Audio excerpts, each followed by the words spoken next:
La escuela de la noche. Reflexiones sobre la educación. William Ospina. La escuela de la noche. Reflexiones sobre la educación. Hay preguntas ingenuas, preguntas tediosas, preguntas mal formuladas, preguntas planteadas con una inadecuada autocrítica. Pero toda pregunta es un clamor por entender el mundo. Carl Sagan, El mundo y sus demonios. En algún momento de su retiro en los bosques de Walden, Henry David Thoreau le contó a un campesino que Platón había definido en Atenas al hombre como un bípedo sin plumas, y que Diógenes, el cínico, para burlarse de aquella definición, había desplumado una gallina y la había soltado por la academia gritando: «Aquí está el hombre de Platón». El campesino, después de oír con atención el relato, en lugar de reír, dijo pensativo: «Tal vez ha debido añadir que las rodillas se doblan en sentido contrario». Siempre vuelve a mí esa historia cuando reflexiono sobre el saber, y pienso que tal vez está encerrado en ella mucho de lo que se puede decir sobre los sabios y sobre su conocimiento. Muy a menudo la gente común, que no tiene instrucción académica, ni títulos, hace observaciones más sensatas sobre la realidad que los sabios y los profesores. Pero es que nuestras ideas de la sabiduría y del conocimiento, y toda nuestra pedagogía, reposan sobre supuestos harto esquemáticos y formales. Se piensa que los seres humanos llegamos al saber exclusivamente por el camino de la educación académica, y que la educación consiste en apartarnos de todo lo que éramos originariamente para inscribirnos en una tradición establecida e ilustre. Cambiarnos las falsas nociones por nociones verdaderas, brindarnos información sobre el universo, adiestrarnos, corregirnos. Antes del estudio, se piensa, solo hay en nosotros error y torpeza. Lo que originalmente somos tiene mala fama. Recuerdo una historieta en la que una niña se queja de que la publicidad, cuando quiere decir que hasta una persona torpe puede manejar cierto instrumento, dice: «Hasta un niño puede hacerlo». Sin embargo, muchos estudios modernos nos recuerdan que hay en los niños unos talentos y unas destrezas que ya se quisieran los adultos. He oído contar la historia del desciframiento de los glifos mayas, y del papel que jugó en esa labor de reconocimiento de una escritura la presencia de un niño. Un chico de 10 años, hijo de una pareja de arqueólogos y lingüistas, los había acompañado a Tikal o a Palenque, y mientras el grupo de profesionales se reunía para intercambiar información y conjeturas, el niño jugaba entretenido entre las ruinas. En algún momento, cuando estaban en una discusión intensa sobre las estelas de piedra, el niño, que los oía, intervino y les dijo: «No, es que hay unos dibujos de aire, otros de tierra y otros de agua». Los polemistas lo miraron con asombro. El niño entonces los llevó por los campos y les mostró las estelas en que el tema era el aire, aquellas en que el tema era la tierra y aquellas en que el tema era el agua. Lo que los mayores, sabios y especialistas no habían podido ver, lo había visto ese niño que jugaba. Con la extraordinaria capacidad de atención y de memoria de la infancia, había establecido un sistema de correspondencias que difícilmente los otros habrían alcanzado. Gracias a su curiosidad, a su capacidad de juego y a su memoria, fue la presencia de ese niño lo que abrevió ese proceso de desciframiento. Nuestra cultura suele ver en los niños solo proyectos. Los niños son el futuro, nos repiten continuamente, y con ello suelen olvidar que los niños también son algo presente, un presente apasionante, lleno de capacidad de aprendizaje y también de capacidad de enseñar. Al verlos como algo aún inacabado, se los convierte solo en receptores de información, sujetos pasivos de la disciplina, cántaros vacíos que hay que llenar de datos, de cultura, y se los menosprecia como creadores, como investigadores, como realidades del presente, son meros recipientes del supuesto saber de los otros. El sistema educativo parece fundado sobre el principio de que solo los adultos pueden saber y de que en ello reposa su autoridad. Cada vez se comienza más temprano el proceso de sacar a las personas de sí mismas y prodigarles altas dosis de educación. Se entiende que es urgente que reciban lecciones, que aprendan a leer, a repetir nociones, a consumir espectáculos. La invasora sociedad moderna quiere saturar de provisiones a los niños desde la cuna, y vive muy preocupada con los temas de la estimulación temprana y hasta de la temprana detección de talentos y de genios. Como los adultos le temen a la soledad y al vacío, como a veces se ven atenazados por el tedio, piensan tal vez que hay que salvar a los pequeños llenando permanentemente su tiempo y su atención, no permitiendo vacíos en su vida. A muchos niños los salva a veces la pobreza, que impide que sus padres los abrumen de objetos hasta el punto de hacerse incapaces de fijar su atención y su afecto en alguno de ellos.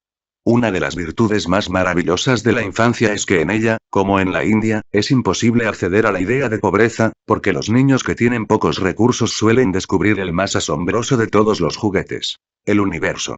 Un cuerpo, un prado, un árbol, el vuelo de un pájaro, el tigre en su jaula, el camino riguroso de las hormigas, el viento que cierra y abre puertas, la sombra a los pies de cada cosa, el día minucioso, la noche de misterio y de abismo, de esos infinitos tesoros puede gozar aquel que nada tiene si no se lo impiden el autoritarismo y de la torpeza. Hay adultos que no pueden ver a un niño jugando sin tener la sensación de que está perdiendo el tiempo. Y hasta se da el caso de padres que cuando ven a sus hijos leyendo, por ejemplo, les dicen: usted que no está haciendo nada, vaya tráigame esto o aquello. De todos modos, la lógica de la sociedad industrial, que gracias a la televisión llega temprano hasta los más pobres, es invariable. Proveer, surtir bienes, información, espectáculos, generar la necesidad de un montón de cosas que se fingen indispensables y no son más que nimiedades. Derlin, un sabio al que la humanidad tendrá que volver cada vez con más frecuencia, escribió: dejemos al hombre tranquilo en su cuna. No tratemos de abrir los capullos herméticamente cerrados de su ser, no lo expulsemos demasiado pronto de la cabaña en que transcurre su infancia.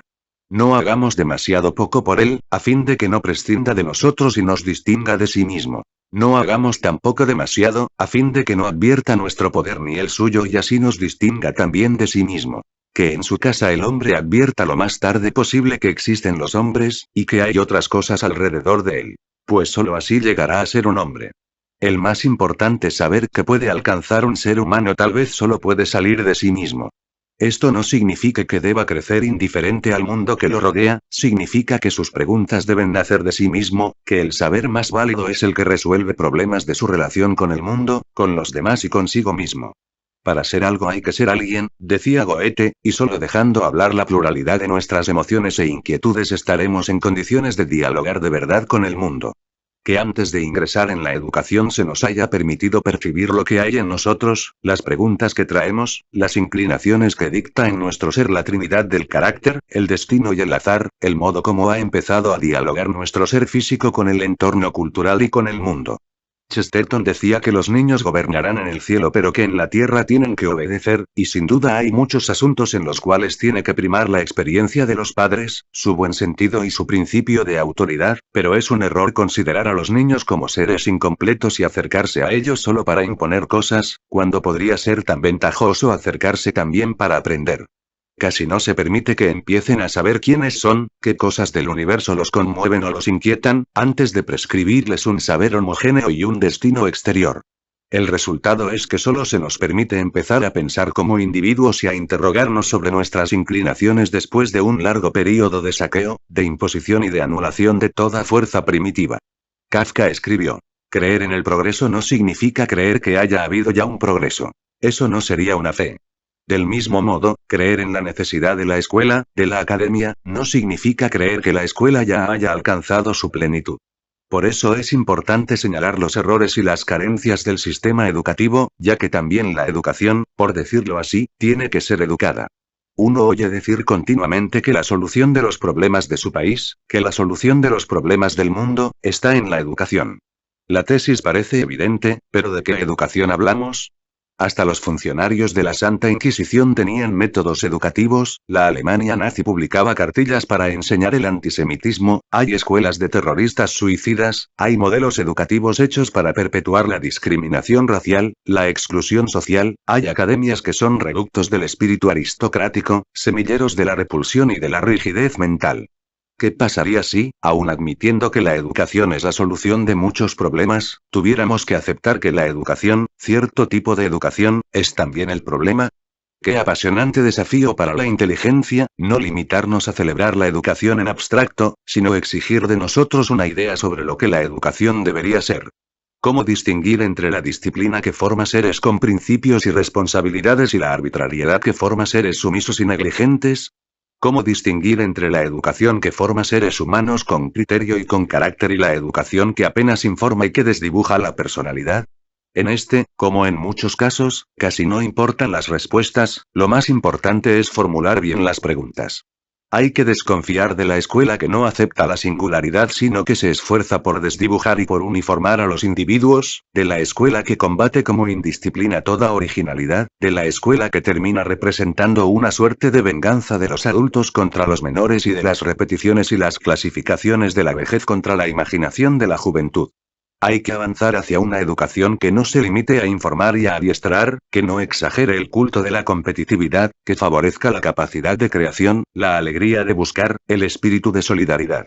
Abundan los uniformes y también arbitrarios sistemas de calificación, los certámenes de repetición, la mera adoración de lo que otros han creado, la disciplina mecánica y obtusa. Cuando Platón dijo que no se puede transmitir el saber de una persona a otra como se pasa el agua de un recipiente lleno a uno vacío a través de una cuerda de lana, sin duda estaba sugiriendo que el saber, más que un cúmulo de certezas y de informaciones, es en lo fundamental una actitud. Una actitud que permite aprovechar la información para llegar a nuevas conclusiones, aprovechar unas nociones para intentar nuevas respuestas, utilizar un conjunto de conquistas técnicas para proponer nuevos desafíos. No es posible exagerar la importancia de la bodega de conocimientos que hoy posee la humanidad, del océano de memoria que hoy administra, pero al mismo tiempo no debemos exagerar la importancia de la academia hasta el punto de desdeñar todos los otros caminos que pueden recorrerse en la búsqueda de un saber que sea fuente de serenidad, que nos permita ayudar a los otros y mejorar el mundo. Algunos de los seres que más han influido sobre la humanidad no son precisamente hijos de la academia. No tenemos la menor idea de a qué escuela asistieron Buda, Sócrates, Cristo o Shakespeare. Simplemente vemos en la imaginación a Buda meditando, a Sócrates dialogando, a Cristo caminando y predicando, a Shakespeare escribiendo. El resto es silencio. Cierto academicismo narcisista suele descalificar a los autodidactas como sospechosos de falta de rigor. Según ellos, solo la academia es capaz de brindar una plenitud de información y de recursos de aprendizaje, solo la academia puede enseñarlo todo.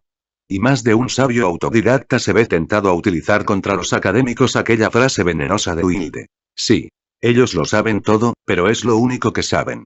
Dejando de lado la polémica, hay que convenir que llamamos saber a muchas cosas distintas, y que muchos de los saberes fundamentales de la especie se conquistaron lejos de los claustros. Nietzsche, que mantenía una relación compleja y tensa con las universidades, escribió alguna vez, sin duda como un desafío, aquella sentencia extrema. Solo sabemos lo que sabemos hacer.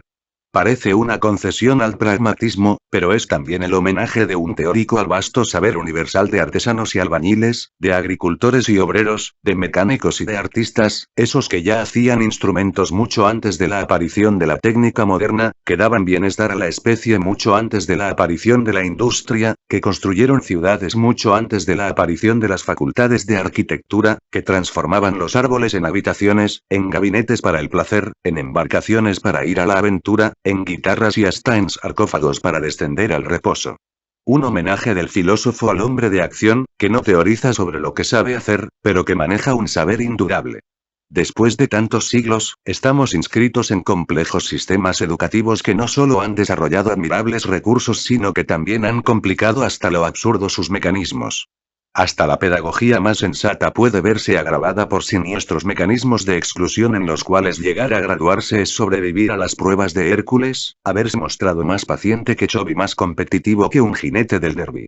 Nuestro sistema educativo nacional, por ejemplo, ha inventado un extenuante mecanismo para negar mediante exámenes ulteriores la validez de los títulos de bachillerato que otorga. Pretende estar poniendo a prueba los conocimientos y la idoneidad de los estudiantes, cuando en realidad está encubriendo su escandalosa ineptitud para ofrecer cupos a todos los graduados y para garantizar la continuidad del proceso. A muchos de los que logran sobrevivir a la contienda, todavía los espera, al final de su experiencia universitaria, la frustración posterior de no encontrar oficio, y descubrir con asombro, después de lustros de supersticiones académicas, que se ganan mejor la vida los traficantes y los contrabandistas que los jóvenes letrados con sus laureles todavía verdes sobre las sienes. Esto es más asombroso si se piensa que la educación les es propuesta a los jóvenes casi exclusivamente como un mecanismo de adiestramiento para la producción, como el modo de integrarse al mercado laboral, una suerte de kinder de la industria.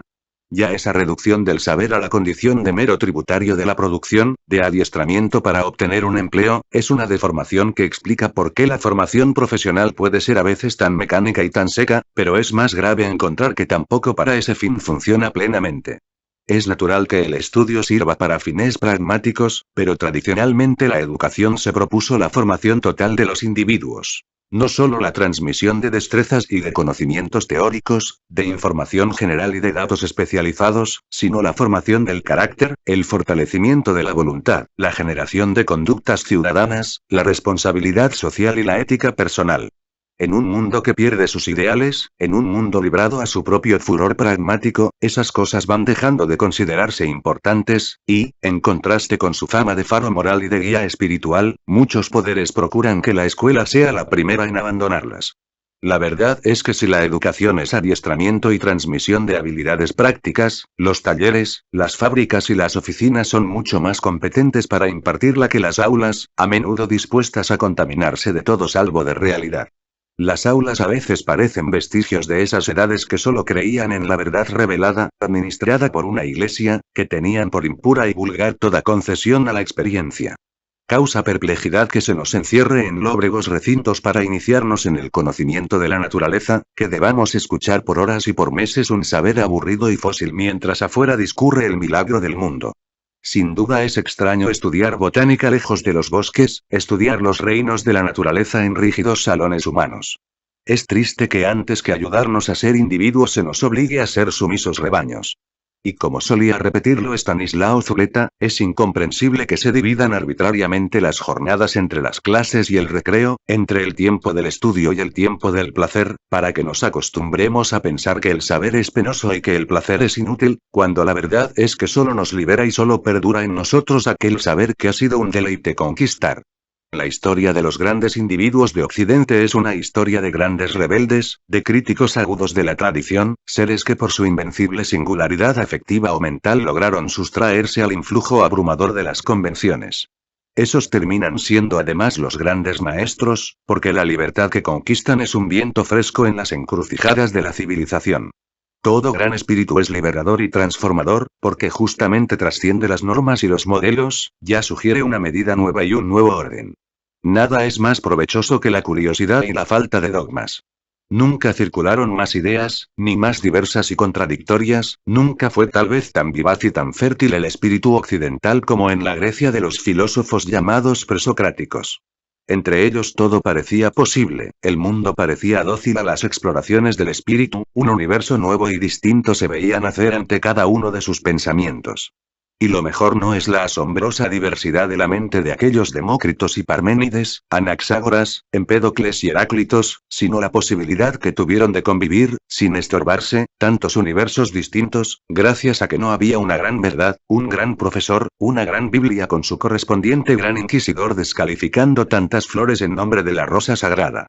Cierta rutina académica se empeña en ofrecernos el saber solo como repetición. Nos exige solo recordar las lecciones, repetir lo aprendido, no crear algo nuevo. ¿Acaso la hipótesis de un saber original del alumno lo colocaría en una situación por lo menos de igualdad con respecto al maestro, y nuestra pedagogía ama las jerarquías, la subordinación, un orden donde el supuesto saber confiere autoridad y poder, donde el conocimiento funciona de algún modo como instrumento de dominación? Pero ahora llega el método novísimo, refinado por los nuevos recursos técnicos y de propaganda, que consiste no solo en pensar que el saber ya existe en alguna parte, que no es necesario producirlo a partir de las cualidades específicas de nuestra existencia, sino que el saber es una mercancía a la medida, que se vende adecuadamente empacada y lista para el consumo. La sociedad moderna empieza a sustituir la idea de unos templos del saber donde los humanos van a instruirse, por la idea de que hay unas fábricas de saber acumulado que nos pueden ofrecer a domicilio todo el conocimiento necesario para la vida. Este saber, por supuesto, se reduce a un aparato de fórmulas y de astucias para la vida cotidiana, una plétora de imágenes, artefactos e informaciones que ni siquiera nos dejan en condiciones de averiguar si esa vida práctica moderna, hecha de pasividad y consumo, tiene algo que ver con la vida. Si para algo sirve uniformarnos, concentrarnos en ciudades, borrar nuestras diferencias, proscribir todo lo que puede hacer valiosa y única la aventura en la tierra, es para que ese saber que nos venden pueda ser estandarizado y ofrecido a todos por igual, para que sea rápida y masivamente consumido. Derling dijo que en su infancia no lo educaron las escuelas sino el rumor de las arboleras. Y añadió: yo entendía el silencio del éter, las palabras del hombre nunca las comprendí. Pienso que nuestra educación merece ser mejorada. Aún está demasiado llena de imposiciones, de evidentes y sutiles violencias. La tradición que perpetuamos tiende a masificar, a disolver lo singular, a apagar toda voz original, a anular toda invención que no sea reciclable por el mercado. Hubo edades de generosidad, de hospitalidad, de desprendimiento y de heroísmo. Y hoy solo el ideal del lucro parece respetable.